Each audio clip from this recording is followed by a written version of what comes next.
Ladies and gentlemen, welcome to I'm Not Repeating Myself podcast. I'm your host, Mike, and I hope you heard what I said the first time because I'm not repeating myself. Glad everybody can be with me on this good Monday. Please make sure you subscribe to me on SoundCloud, Apple, Spotify, and on YouTube. I'm on Instagram at I'm Not Repeating Myself Pod, and I'm also on TikTok at I'm Not Repeating Myself Pod. Hope everybody had a good weekend, man. That few more days until Christmas. Like I said last week, hopefully you got all your Christmas shopping done. But of course, hope you enjoy the holidays, being safe, of course. Hope everybody had a good weekend. I know I definitely did myself. Definitely, the weather is getting a little better too. That nice 60-degree feel. That's a sweet spot right there, especially in December. So we gonna go ahead and jump right into this, man. We have some new music. Some new music drop now. This album actually dropped last. No, this album actually dropped on the 12th. I didn't have a chance to listen to it, but Conway dropped a new album and it dropped again on the 12th. It's called You Can't Kill God with Bullets. And I want to say salute to Conway, man. This was a very, very dope album. It is 18 tracks. Some of my standout. Well, I love the intro off Rip with Gunpowder. The intro off Rip, Gunpowder, definitely fuck with it. The Lightning Above, the Adriatic Sea, BMG. Another one of my favorites is Attach, featuring Lady London.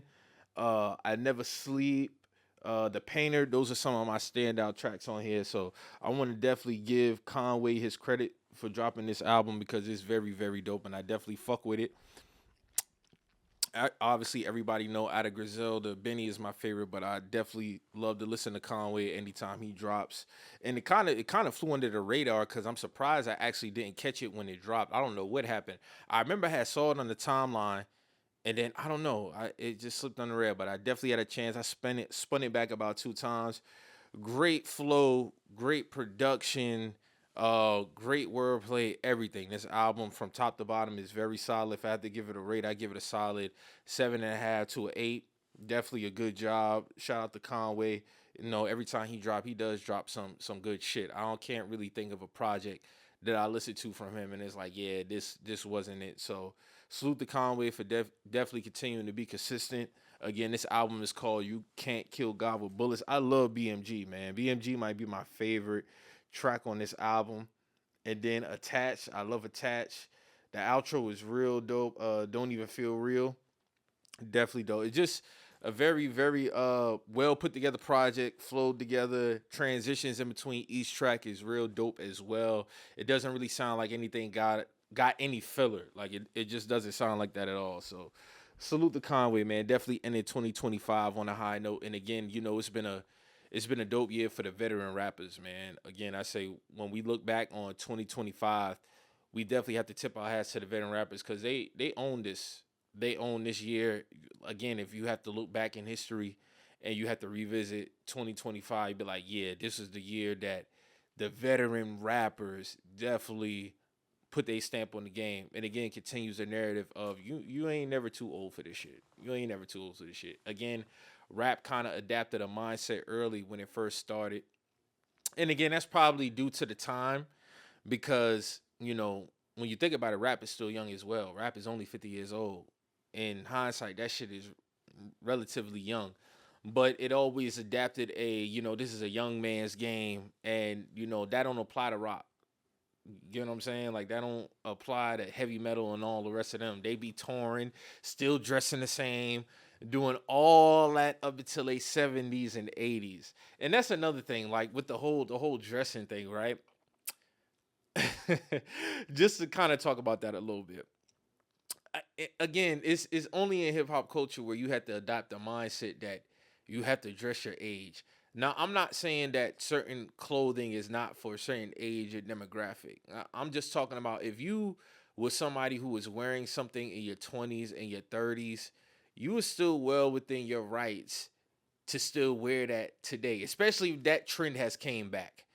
Cause a lot of the times what happens is it be like, oh, you still dressing like, bro, like this is my get up, this is my style. Like, why do I have to abandon that because now I'm 45 or I'm 50 years old? Shit, sometimes they even get on niggas in their 30s for dressing a certain way.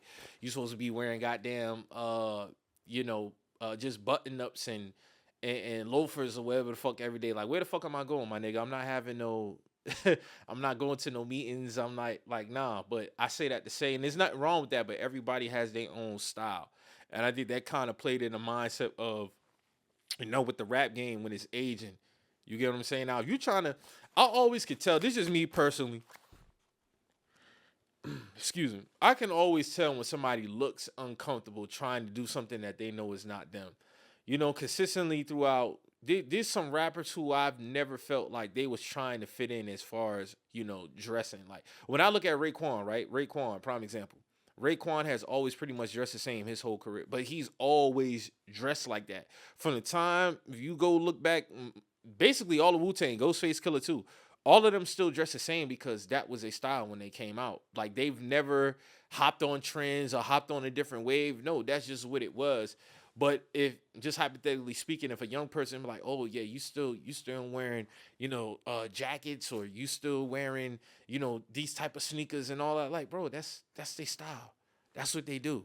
You get what I'm saying? But I say that to say, man, whoever you are in the rap game, I don't care if you came out 94, 2000, 2005, and you still feel like you need to get in the studio, you still want to make music, do that. Don't let society tell you that, oh, you too old to be rapping, or you shouldn't be, you still dressing like it's like, no, bro, that's your style. That's one thing I will give Jim Jones. Like Jim Jones gets a lot of flack, and some of it is self-inflicted.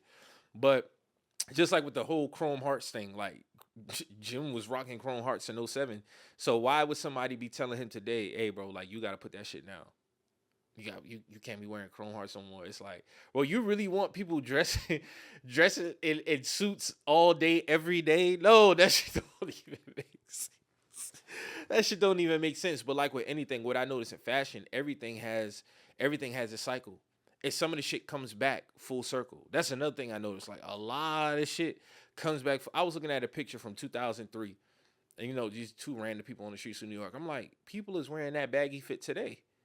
Except now it's like super super extra baggy, and that's the only thing I really can't get with. I just never could adapt the whole super baggy trend, like super overly baggy. I can't do that. Of course, back in 0203, I had the baggy pants and shit like that when I was a kid and all that other shit. But wearing overly baggy, more so, my thing is just being more so comfortable, nice color coordinated, ain't really doing too much. You can still be effective while keeping it somewhat simple just by how you put certain shit together. But I definitely want to speak on that because I know that has been also can be one of the reasons why people say, oh no, certain rappers they can't do it no more. They dressing like this and da da da da. What's so funny is because Complex dropped the best dressed rappers list.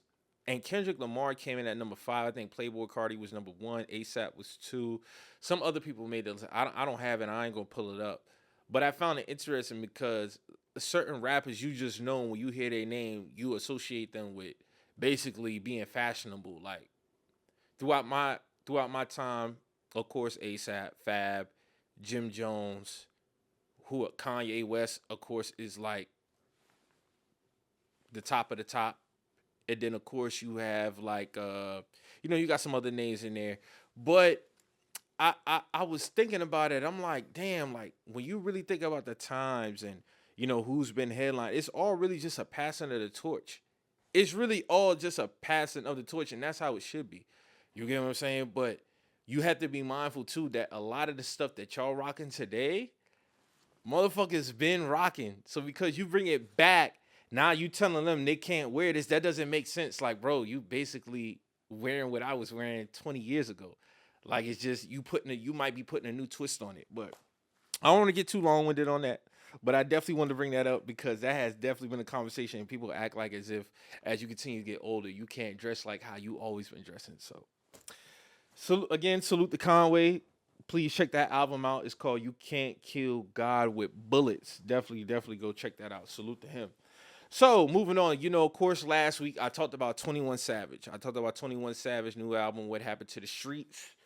So over the week, of course, if you've been on social media, Instagram, Twitter, whatever the case may be, 21 Savage had a series of tweets where he basically was, talking to his fellow rappers of Atlanta, basically telling them, we need to, come together. And 21 Savage, from what I hear, has always been the one to kind of play peacemaker. Best way to put it. Play peacemaker. That's what he does. So I'm gonna go ahead. I wanna read these series of tweets that he had. This first one was to Gunna and Young Thug. Y'all niggas fix this shit. Y'all love each other. Nigga, you knew Gunna wasn't no gangster when he told the first time and we swept it under the rug for you. You know he wasn't trying to leave you to hang. Hey nigga, fuck the streets. We ain't got shit but trauma from that. To Lil Baby, you one of the realest young niggas out this shit. Admit Slime was moving the goalposts and we was standing behind him because we love him. Quavo, Offset, y'all niggas tell the world I put y'all on a group text and told y'all squash it before you even got far. Nigga, if y'all was still together, y'all would be unstoppable. To QCP, I told you to your face you did wrong at the party, but I never bashed you on the internet because it would have made the city look bad because you was putting all the young niggas and that would have fucked the money up. At Future, I apologize, my brother. I should have called you first. Us. So that intel had a lot of the rappers, basically on this fuck the streets campaign. Now, here's my thing. I'm not against this whole fuck the streets campaign. I remember back, it probably was episode 16. My biggest thing has always been, keeping that shit off the internet. Because, again, the consumers of rap are not, the average rap fan is not a street person. It's not. Even for these rappers that I just named, the bulk of their fans, the average fan is not a street nigga. Now, they most hardcore beloved fans probably are from the streets, but the majority of them who consume their music, they're not from the streets. So I salute 21 for, playing peacemaker, wanting to, bring the city of Atlanta back together. I'm not saying he doing this to chase no album record sales and none of that. I'm not saying that, none of that at all. But I do find it odd that they continuously feed this on to the internet. You have to stop doing this on the internet. Like, you tagging Quavo and Offset in the tweet saying that, I put y'all in the group text. Well, continue to put them in the group text. This shit should never reach the internet because to me, it will always be unnecessary if you have personal problems, again, that have nothing to do with the music, and you bring it to the internet for your fans to see. Because then it continues and opens up the old door about, who did this, who told this, that, and y'all did this. It's all this divisiveness and it's unnecessary. So again, I salute 21 for trying to play peacemaker and bring everybody together. I'm just not with the putting it on display for everybody to see. If you wanted to start a campaign, you just put it out, cool. But, tagging people in the post who obviously have friction against each other and have beef with each other, bro, that's not something that I would do, because if it was genuine, in my opinion, y'all meet up. Everybody has each other's number. Everybody know where they stay at. Everybody can have a sit down. I said this before when it was Cameron and Dame Dash and all of them. They was having a back and forth on the internet. Everybody just come to a table, have a conversation, bro. And that's the only part of it I don't like, and I will never support putting personal business out on the internet, especially when there's, a disagreement or a group of people versus one other person. Because, again, I'm over the whole Young Thug and Gunna thing. I really don't give a fuck. I still stand by what I said in terms of I understand why Young Thug was upset with Gunna. And I feel like, there's a lot of music fans, again, and I'm not really slighting them, but a lot of them don't hold a certain level of accountability for Gunna in terms of what he signed up for. That's my only thing. Like, if you want to get on Thug and say he was moving the goalposts, but in real time, why he was upset going through that case, going through, being in jail for almost 2 years, I felt and I understood why he was upset with Gunna. It don't gotta be this clash of worlds in terms of, you on this side and I'm on that side, bro. Honestly, I don't give a fuck. I just understand. Like, I'm applying my logic. I understand. But like I said on that same episode, I think it was 16 or 17, whatever. Young Thug has to have some level of accountability of, again, addressing that shit on the internet. Because if you so-called stand up and you real and all that, handle that shit privately. Handle it privately, because it's a circus once it gets outside of that. And we are damn near... Social media is tapping on. No, it is 20 years. You want to say 05 with Facebook, MySpace, all that. We 20 years into social media. So those days of certain things being like, it's not the norm anymore. Like, everything doesn't have to be for everybody to see. Yes, the internet is very important. Yes, it changes lives. But certain things you don't have to share with the world on the internet. Like you just don't. Like there's certain things that you can keep private. And I think this would have been, if you wanted to do that, cool. But everybody didn't have to know about it. Like I said, like and even when I was speaking on Dame and Cameron and when they was having they back and forth, I said the same shit. I said, dog, listen, everybody go have a sit down. We don't even got to know about it. 21, you could have did the same thing with this situation. If you could have put all 5, 6 of them niggas in the group chat if it was possible. I'm pretty sure you could because they got that level of respect for you. And that's one thing I say. It definitely seems like as if you know all the guys that he involved in those tweets, they do have a certain level of respect to him. Be like, you know what, I can go ahead and let bygones be bygones, whatever the case may be. And it's all about peace at the end of the day. It's all about peace. Again, I'm not mad at all with him, saying fuck the streets, because the streets is only going to lead to two things: death or you're going to be in jail. It's one of the two things. That's why y'all use music as an outlet to get away from the streets, and I support that. But it's all about how you handle it at the same time too. It always goes back to how are you handling the situation. So, and further, if this is a segue into us getting more music and people, I always felt like, even with the whole Young Thug and Gunna thing, I would love to see them collaborate again. But I think it'll take more so Thug side and having a certain level of forgiveness for them to come back together. Nothing is out the realm of possibility. I've reiterated, 2025 has taught you that nothing is out the realm of possibility. Nothing. So there could be a day, it could be 2026, it could be 2030, it could be 2036, where we see Gunna and Young Thug. But I think when you involve the internet in that whole process, it kind of muddies the water, because everybody giving their opinion on the shit. Somebody might see something they don't like, now they get triggered, and it's all a bunch of shit. So I think time settles it all, but time settles it all with you not putting it on the net as well. It could happen. Them two could come back together, make great music, and it could just be a business type thing. You get what I'm saying? Nobody say they probably got to be all buddy, but I mean, there's a lot of trauma in that whole shit. Like I said, that case was very big. It seemed like it kind of divided the city of Atlanta. There's a lot of tension. There was a lot of picking sides.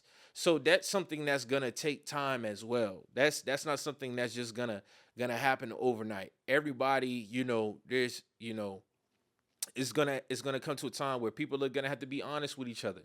Had those hard conversations. But don't have the hard conversations on the internet. Don't have it on Instagram Live. Don't have it on the stream on somebody else's platform. Like, don't do it publicly, because when you're vulnerable in that moment, that's something that everybody needs to do privately. I'm not with having vulnerable moments on the internet, especially when there's issues at hand between, multiple parties. That's something that everybody needs to do. And again, all y'all live in the same city. All y'all got each other's numbers. It can be handled. And that's a proper way to go about it. So again, I want to salute 21 for, of course, playing the peacemaker. I'm just not with this whole putting it on the internet shit. I think that shit is whack. I stand on that. I don't support it in no way, shape, or fashion. I'm just not with it. Family problems, friend problems. If it can be solved without it getting on the internet and it's spread and everybody getting involved in your shit, cool. But once it gets out there, it kind of takes away the genuine aspect for me. That's just me personally. And in 21, I'm not gonna feed into the narrative that he was chasing sales. Again, his album was projected to do 90K first week, but 21 has always been a successful rapper as far as commercial sales. You get what I'm saying? He's never really had an issue, selling projects or anything like that. So I don't want to feed into the narrative of if he was chasing sales, or cause Gunna hot right now, they trying to, get back in his good graces. Nah, I'm not with all of those rappers are successful when it comes to selling albums. I don't feel like they gotta chase clout. But this right here, yeah, you could have left that part out of it, dog. That's all I really got to say about that for the At the Streets movement. And if it makes them come together and make great music, and everybody keep that bullshit out of it, then it's better. Excuse me. It's better for the genre and better for the culture as well. Because again, Atlanta is a staple in hip hop. If all the top artists are going at it, it can cause a lot of friction, and it can have a trickle down effect for up and coming rappers. They don't know who they could collab with, who they can reach out to because this one got a problem. So if they collab on this record with this one, will this one have an issue and all this other shit? It's all unnecessary. So again, if this can make them come together and have a sit down and everything be good, I'm all for it. Just keep that shit off the internet, dog. And another thing, because I did see, of course, there's always one. So, of course, Fabio Foreign had to give his 2 cents. No, I can't let y'all say at the streets. This nigga like 35 years old. Like, Fabio never seems to have he's gonna have at least one funny tweet throughout a year. It don't matter. It could be a 3-month break, 4-month break. He gonna drop one that's like, all right, bro. Like, was that really necessary? Like, again, we all know what the streets lead to: either death or you're gonna be in jail for the rest of your life. And then, honestly, excuse me, honestly, you staying in there is only going because a lot of them don't leave unscathed in no way, shape, or fashion. You might not even get harmed directly. Somebody in your family could, a cousin, niece, auntie, nephew. Like, a lot of that shit in the streets could come back to haunt you. So when you saying, "Oh, I can't let y'all say at the streets," like, bro, come on, man, stop it. Like, it's not that dire for you to want to just hold on to. You get what I'm saying? You're successful. You're in the music industry. You've been able to change your lives, take care of your family. It's not that serious to hold on to, my nigga. It's really not. So moving on, Netflix is acquiring iHeartMedia. Charlamagne from the Breakfast Club, of course, he's been one of the biggest voices in hip hop culture over the last 10, 15 years. He just signed a 5-year deal with him in combination with iHeartMedia and Black Effect Network to sign a 5-year deal, $200 million. $200 million. Netflix will be acquiring all the IP, all the shows that's under his Black Effect podcast network. And this definitely is a new precedent as far as podcasting, everything that's going on in media. So just from a business aspect, always being consistent. Salute to Charlamagne for getting this deal. And it's definitely a new precedent. Like I said, it's definitely a new precedent. The market is reset. It's definitely inspirational for other creators, podcasters like myself, that this shit has no limits. As long as you stay down through the highs and the lows. I preach this all the time, man. You never know what could come during your journey. But as long as you stick with it, man, the blessings can be amazing, because these were deals that we only seen, people in white media, the faces like the Rogans and all the rest of them get like 200 M deals. We only seen Rogan get, Bill Simmons, et cetera, et cetera. Not saying they don't deserve it. They, whatever they do, I don't really care for Rogan. Bill Simmons, I listen to some of his shit. But that was a deal that we didn't see, black media members get. So that's definitely a huge step. It's definitely a huge step. Like I said, the market is reset. But man, 200 M's on a 5-year deal, like that's athlete type money in media. So like I said, sky is the fucking limit. Cause man, podcasting and it's always a long-term play. This seemed like this always was a long-term play for Charlamagne.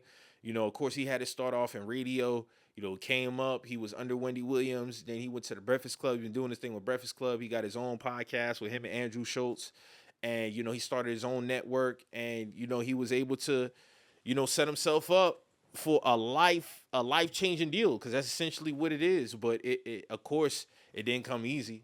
Say agree or disagree. You can't take away the work ethic process of how this deal came together. And it just speaks to, betting on yourself. I always say that. Like, this podcast is the epitome of betting on yourself. And when you bet on yourself, man, you can't go wrong, especially if you believe. It's all about belief and putting in the work and making your dreams come true. And even when I heard him speak about it, because Forbes dropped the article, he never really was. I can't remember who he said, but somebody told him, like, man, you need to start a podcast, because all he was thinking about was just being on the radio. It's like, man, I don't see myself doing a podcast. So you never know where you're starting out at could lead you to. You never know where starting out could lead you to. You could say one day, I'll never have a TV show, or I'll never be on the radio, I'll never have a podcast. You never know where that shit could lead you to. Cause like you said, you and God can have one plan locked and set with each other, but he during that whole road to that plan, he might have another one laid out for you. So you just never know. So it's all about just sticking to what you love and doing what you do. And man, like salute. That's all I can really say is salute, man. I definitely had big dreams myself. Not really gonna say them on here. I keep those private, but I definitely have big dreams, and that's definitely kind of low key motivational. You get what I'm saying? The same, like, okay, like acquiring that type of deal, especially when you have majority ownership as well, because the biggest thing is ownership. The biggest thing is ownership. And again, there's nothing wrong with people who just want to be under a network and get a check and do that, but man, I feel like when you independent and you bet on yourself, man, in the long run, you just control it all. You dictate the terms, you dictate what, and nobody can put a muzzle on you in terms of your voice and what you can do and who you could go sit down with, because and not saying at all that's what Charlamagne done, because again, he has majority ownership of his deal or whatever. But if you're under a network, certain things that you can do. But if you want to build your own, you get to control everything. Like I said, Netflix came to him. You know what I'm saying? And he was able to land something that, again, that's a new precedent. So it's definitely dope to see, and it's a win for all black creators. It's a win for all of us. It really is a win for all of us. If you're in this field and you're doing what you're supposed to be doing and you love this game, bruh, this is a big W.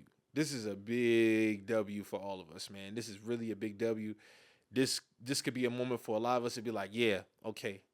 Like, keep locking the fuck in. Like, again, highs and lows. I don't care.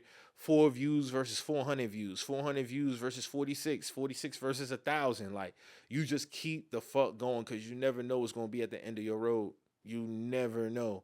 And just, again, lastly, congratulating, Charlamagne for landing that. Definitely salute to him, because he's came a long way.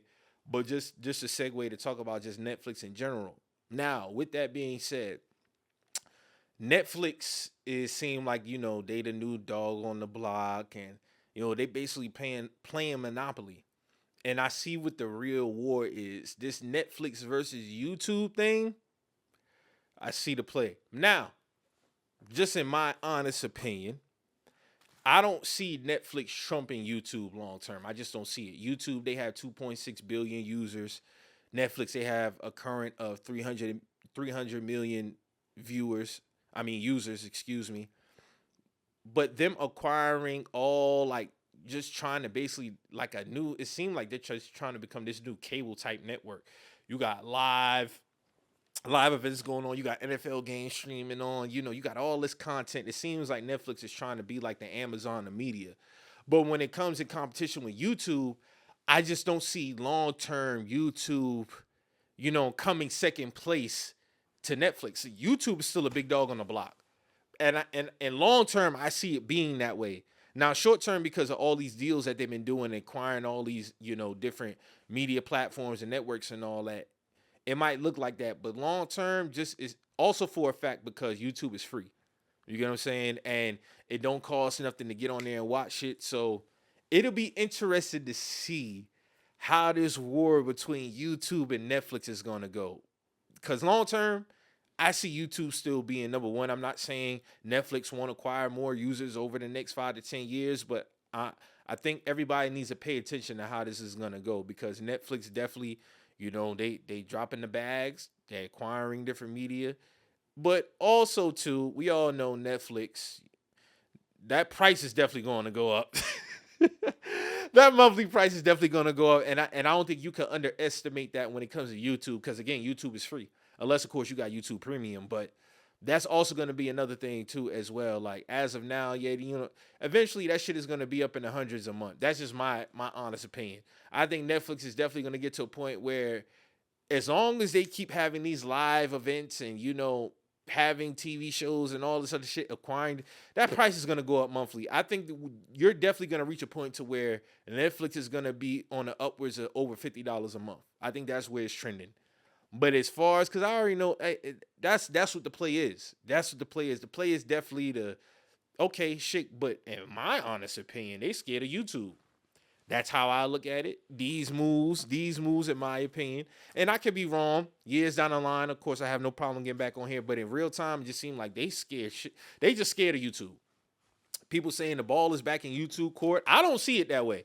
I think YouTube just need to continue to do what they're doing, and they're gonna be all right. I don't think there's nothing that YouTube needs to do as far as trying to, establish more dominance in the space. Again, 2.6 billion users versus 300 million, and just continuously growing. Like a lot of people, they get their startup through YouTube, they grow their audience through YouTube. You don't really have that in comparison with Netflix. To I can't take my podcast and upload it on Netflix. And I'm not saying Netflix won't get users who already watch, because for like Joe and Jada, they're under Black Effect Network, so that podcast would be moving from YouTube to Netflix. So that'd be definitely interested to see how many of those users are gonna abandon YouTube to go still watch what they was watching on YouTube. That's the play right here. So just the fact that you can get on YouTube as a creative and upload and build your audience, and just have people watch it there for free and all of that, and eventually you'll get to a point where you build so much user, of course, you get paid and all this other shit. But just 5-10 years from now, I think we'll be looking at it like, yeah, that was dope, but I'm still a king.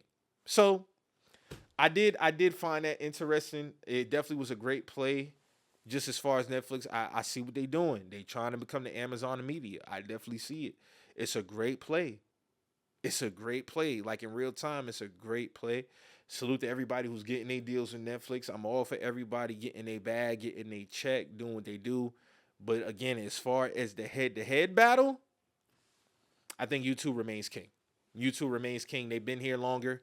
They had their infrastructure long as well. You got to remember, Netflix started out as just as, you hit the number, they send a DVD out, you send the DVD back in 2 days. That's what they started at. They've had tremendous growth. I'll never take that away from them. But the simple fact that YouTube is free and Netflix has a subscription fee, that's where the value holds in at. That's where the value holds in at. And there'll never be let me not say never, but I can never see a time where Netflix is charging you just to get on that site. I don't see it. They have too much ad revenue. They just have, and again, the only way you're gonna pay is if you want to, and that's the beauty of it. Like if you want to pay for YouTube Premium, you can pay for it. So definitely salute to Netflix for acquiring that deal. Having that life changing deal for Charlamagne, and again to all the fellow black creatives, man, lock in, because shit like that can tell you, hey man, it's money to be made out here. It's money to be made out here, but only if you love it first.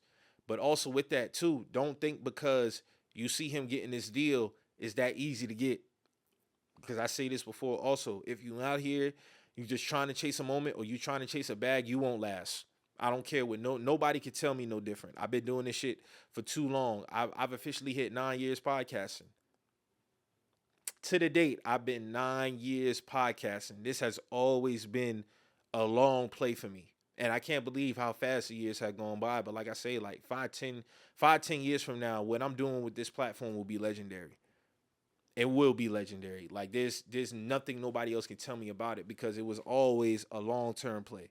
It was always a long-term play when I first started. Of course, again, I would love to make money from this shit. I would love to. But I've been doing it this long, not getting paid. So why not continuously go? So yes, be motivated by this type of deal that Charlamagne makes, and what hopefully other black creators make, because this opens the door for many of us to get that type of deal, or get whatever money that you feel like you're well deserving of. But it definitely sets a precedent, and definitely should open your eyes in terms of, damn, like we really can get busy out this motherfucker. We really can get busy. So again, salute to Charlamagne for doing that deal. And Netflix, hey man, this Netflix YouTube war is gonna get interesting. So speaking of Netflix, moving on, segue into the next thing. Anthony Joshua versus Jake Paul. Now initially I wasn't gonna watch this fight, because I remember when Tank Davis and Jake Paul first announced, I was like, all right, bro, like this is what we doing. But a part of me definitely wanted to see that white boy lose. I definitely wanted to see him lose. So I tuned in. It was right after the it was right after the I can't remember what game it was. Oh, it was Alabama and Oklahoma game Friday night. And I said, man, I'm gonna tune in. I caught it right at the beginning of the second. Now, in my honest opinion, Anthony Joshua should have knocked this motherfucker out in the first round. But I felt like for obvious reasons, he extended this into the sixth round and got the KO. Because off rip, the statures are different. Joshua like 6'6", 240. Jake is like 5'11", 6 foot, probably 212 or something like that. But when you started getting into that third, fourth round, the legs started getting wobbly. He was falling down the whole night as well. Goddamn, Jake Paul was on his knees damn near the whole fight, trying to grab, hold on, do whatever it is that he doing. But there was also a lot of conversation like, what if he knocks something? Bro, I promise you, had Anthony Joshua lost this fight, I definitely would have lost all type of hope for boxing. But it didn't in that way. He got the KO, cleaned him right here. And, salute to him for getting the bag, whatever the case may be. But also, like, I just was never, like, people are telling me that Jake Paul is a real boxer. Like, this is some real shit that he's doing. And if he is, cool. But I still kind of always look at dog as a gimmick. You get what I'm saying? Like, it's just a gimmick. And what the reality is, a lot of them are just fighting him for a payday. So a lot of y'all going to fight him for a payday, cool. The previous fights that he was having, he wasn't losing. So this is the one that it seemed like he finally got knocked down. But going forward, I probably ain't going to tune into that shit. But it was good to see Anthony Joshua get that KO because we had a couple of black brothers who was catching some L's from Jake, and that wasn't good. That wasn't good. That was not good, bro. That shit had me bent. I'm like, God damn, bro. Like, we cannot beat this dude. Like, what the fuck is going on? But it is what it is. Salute to Anthony Joshua for handling the business on that tip. So, moving on. College football playoff kicked off. The first round got busy over the weekend. We had a couple of good games, man. We did. We had a couple of good games. Now, if you remember last week, I gave my college football playoff prediction as far as the championship. I have a championship match between Alabama and Ohio State. And that was the first game that kicked off this weekend. Alabama versus Oklahoma. It was in Oklahoma. They had home field advantage. And Alabama, it was looking ugly early.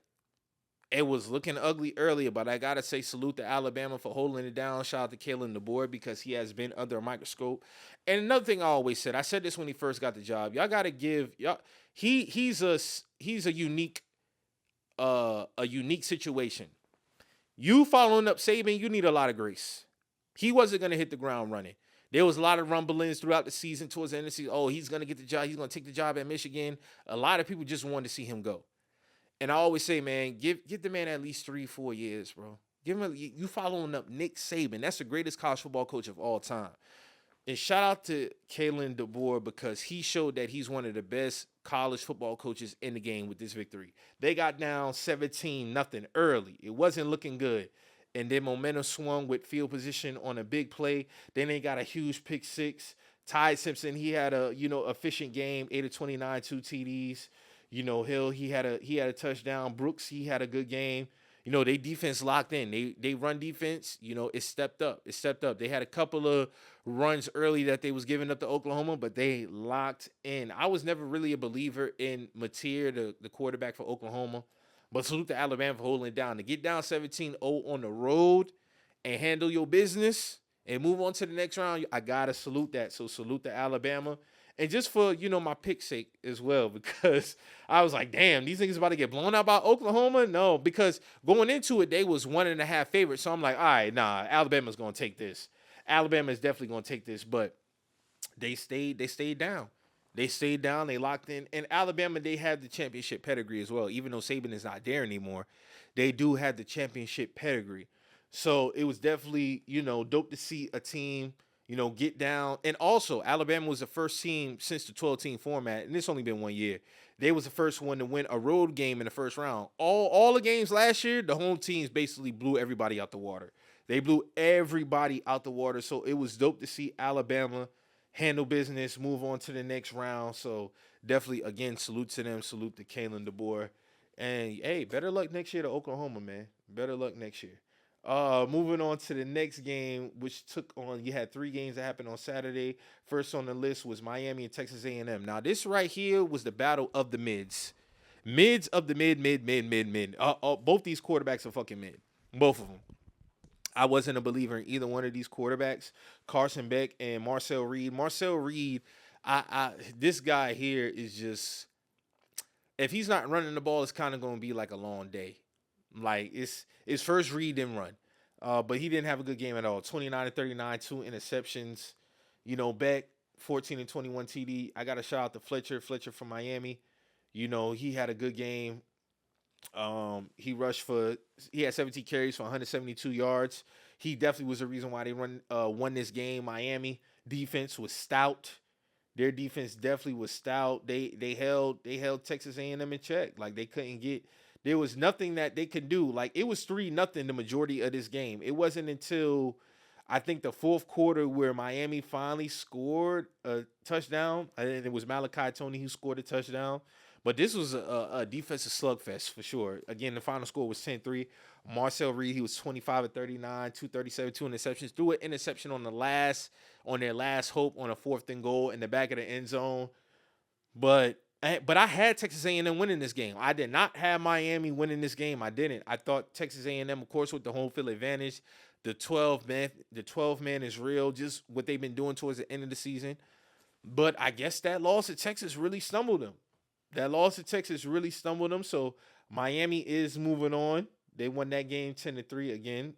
Salute to Miami. Even though I'm a Florida State fan, I'll give credit where credit is due. I'll get my prediction on that next, but let me go ahead and get back to the bracket. Next up, you had Tulane versus Ole Miss. Ole Miss, like I said last week, Tulane and James Madison, which I'm gonna get on next, they could have a combined loss of 84-0. I'll still say they deserved it over Notre Dame. In my opinion, they did. So, Ole Miss, they won that game 41-10, handle business. Not surprised at all. Niggas just got busy. They got busy out the gates. Chambliss, 23-29, 282, 1 TD. He handled business. Kawan Lacey added a touchdown, 87 yards rushing. Chambliss also, he had two touchdowns rushing. But it was evenly unmatched from the jump. Next up, you had, what was the next game on the docket? You had James Madison versus Oregon. Oregon handled business 51-34. Salute to James Madison putting up 34 points. It looked like they was moving the ball early. On their first drive, they was moving the ball early, but they had to settle for a field goal. Salute to Moore. Moore, he had, let me see, what was his stat line for that game? He had, hold on, let me get back to that. He was 19-27, 4 TDs, 2 picks. And did he have one rushing touchdown? No, he didn't. No, he did. He had one. So he had a total of 5 touchdowns in the game. Alonzo Barnett from James Madison, 23 of 48, 273, 2 TDs. So, shout out to James Madison for at least putting up 34 points against Oregon. A lot of people had it. I don't think a lot of people had them even scoring 34 in Oregon's home at that. So, salute to them on that. So, now the second round matchup is set. We have Oregon versus Texas Tech. Oregon is favored by 1.5. To me, honestly, that's a toss-up for me. I really don't see who has the edge. Now, Texas Tech defense is as advertised. They do have one of the best linebacker cores in the nation. And they D-line is stout as well. They might have the best D-line in the country. They might have it. So, if they can force some turnovers from Oregon, Texas Tech could come out and definitely get it popping for real. They can definitely move on. You have Alabama, Indiana. I got Alabama winning that, even though Indiana is favored by 7. I feel like that's kind of a lot. For them to be favored by that much. But I definitely got Alabama. Winning that game. Ole Miss versus Georgia. Salute for Ole Miss for handling business in the first round. But hey, Georgia, I think Georgia going to put belt to ass. I think they riding high off that momentum SEC championship win versus Alabama. Their defense is fucking stout. And I think this is too much of a beast for Ole Miss to fuck with. I definitely got Georgia winning this game by at least 2-3 touchdowns. I don't think it's gonna be close. Miami versus Ohio State. I go to Ohio State winning this game by at least 2 touchdowns as well. I think just across the board, offensively and defensively, there's nothing that Miami will be able to do. We see they struggled against Texas A&M defense. Ohio State defense is better, way better in my opinion. And I think Ohio State is going to put belt to ass. I think they'll have motivation after that Indiana loss, which was a very close one as well. I think Jeremiah Smith, of course, after not winning the Fred Bilenikoff, he'll be looking to put belt to ass as well. So I do think that Ohio State is going to beat Miami by at least 2-3 touchdowns. That is the Cotton Bowl Classic. Georgia versus Ole Miss is the Sugar Bowl. Alabama, Indiana is the Rose Bowl. And Texas Tech versus Oregon will be the Orange Bowl. Most of these games will take place on the first. The New Year's Eve game will be the Cotton Bowl Classic between Ohio State and Miami. I think there's going to be a lot of people who's going to pick that one as an upset just because, but I just don't see it. I think Alabama, Indiana will be a good game too, but I think with that momentum, going into Oklahoma, being down 17-0, going to the Rose Bowl to face Indiana, I think Alabama's gonna move on. Again, with Oregon and Texas Tech, that one is just too tough to pick, man. That shit is tough. Like I said, I think that's gonna be a toss-up because I'm not really a believer in either one of those teams for real. I do like Texas Tech defense, but their offense, I had to see. If their defense puts them in, great position, Texas Tech definitely can run away with this game. But Oregon on the flip side, they have high-powered offense. Dante Moore, he get busy. So we'll definitely have to see. But yeah, that's it for the college football playoff bracket. I'll be definitely interested in seeing if my mind changed. I think that next week, I'll probably get back on here and change my picks. But I'm pretty much sticking with that. Texas Tech and Oregon, I had that as a toss-up. Alabama, I got them beating Indiana. Georgia smokes Ole Miss. Ohio State smokes Miami. So moving on, we had a couple of classic games on the NFL docket, man, over this past week. First off, we had Seattle and the Seahawks. Seattle and Rams.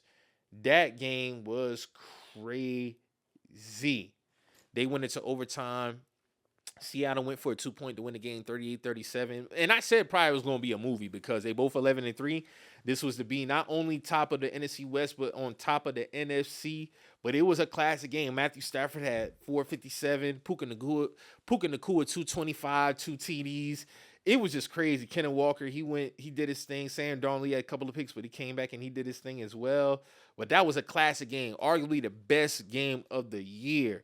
As advertised, Al Michaels, he had a little better outing as far as, calling the game. But that was a classic matchup. Classic game. Salute to them for putting on a great game. You had on Saturday, Philadelphia and Washington. Philly wraps up the NFC East for the first time in over 20 years. You have a back-to-back division champ in the NFC East. And ironically, the Eagles was the last team to do it, 2003 and 2004. So salute to the Eagles for taking care of the NFC East. They beat Washington 29-18. And then we had another classic game between Chicago and Green Bay. Now, this had to be one of the craziest endings of a fucking game I ever seen. Green Bay is up 16-9 with like 48 seconds to go. And, of course, the Bears, they got to try an onside kick. They get the onside kick. I said, what the fuck? Romeo Dobbs, he has it, but it fumbles in his hands. They get it. They go down. Caleb Williams has a crazy all-platform throw off his back foot to the back of the end zone to the receiver. What was that receiver's name? I think it was LaDante. What was dog's name? I want to make sure I get his name. Jade Walker. Touchdown in the back of the end zone with like 5 seconds left. 20 seconds left. Jordan Love, he got knocked out the game early with a concussion.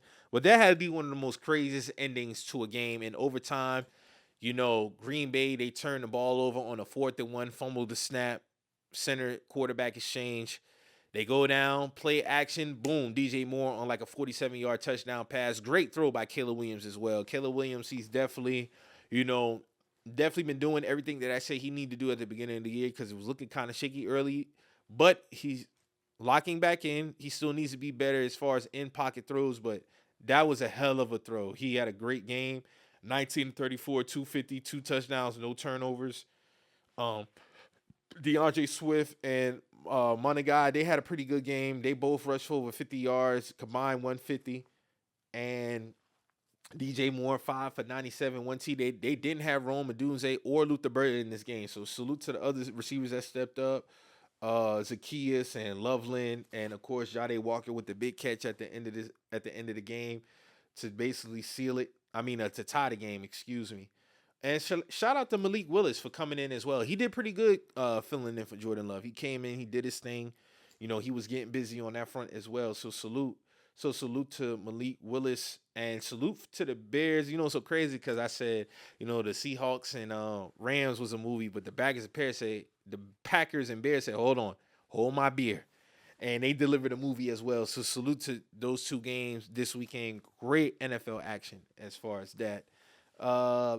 Who is the NFL MVP? So this conversation has been going on for, of course, the last couple of weeks. I've said that Drake May early in this year, towards the middle of the season, was my MVP. I still believe that he's up there, even though they had that massive collapse against the Bills. Matthew Stafford, I think, will win it. Of course, Josh Allen's name has come up in the conversation as well, and a lot of people are not really feeling it. A lot of people feel like as if he shouldn't even be involved. I don't think it's crazy to have him in the conversation. You know, he's had a hell of a stretch the last 3 games, 9 TDs, 1 interception. On the season, he's 25 TDs, 10 interceptions. He's rushed for 11 TDs, I believe. Now, I don't think Josh Allen should win the MVP, but him being in the conversation is not crazy. Like, people saying he's a Make-A-Wish QB. Like, I don't understand how a guy who's putting up the numbers that he's been putting up since the duration of his career is a Make-A-Wish QB, but I guess whatever. But I think I do have Matthew Stafford as the front runner for the MVP, and then I do have Drake May in second. I kind of felt like Matthew Stafford overtook the one spot for me over the last 2-3 weeks, even in some losses, because in some of those losses, Matthew Stafford has played great. But I think it'll boil down between Drake May and Matthew Stafford when it's all said and done. And if I had to pick, I had to go with Matthew Stafford. Matthew Stafford has had a great year, man. He's had an amazing year as far as, you know, throwing the ball, because, man, the numbers that he's been putting up, I mean, he's over 4,000, 40 touchdowns, 5 interceptions. Definitely MVP worthy. So if I had to pick, I'm going to go with Matthew Stafford. But it's not crazy to have Josh Allen in the conversation, bro. It's not. So that's pretty much all I got for this week's show, man. I want to thank y'all for, again, tapping in with me, supporting me, continuously run this thing up. For you as well, continue to run those goals up, chase them, be consistent, get your ass in the gym. Like I always say, get your ass in the gym. And ultimately, please be safe. So like I say every week, man, this is I'm Not Repeating Myself podcast. I'm your host, Mike, and I hope you heard what I said the first time, because I'm not repeating myself. I'm out.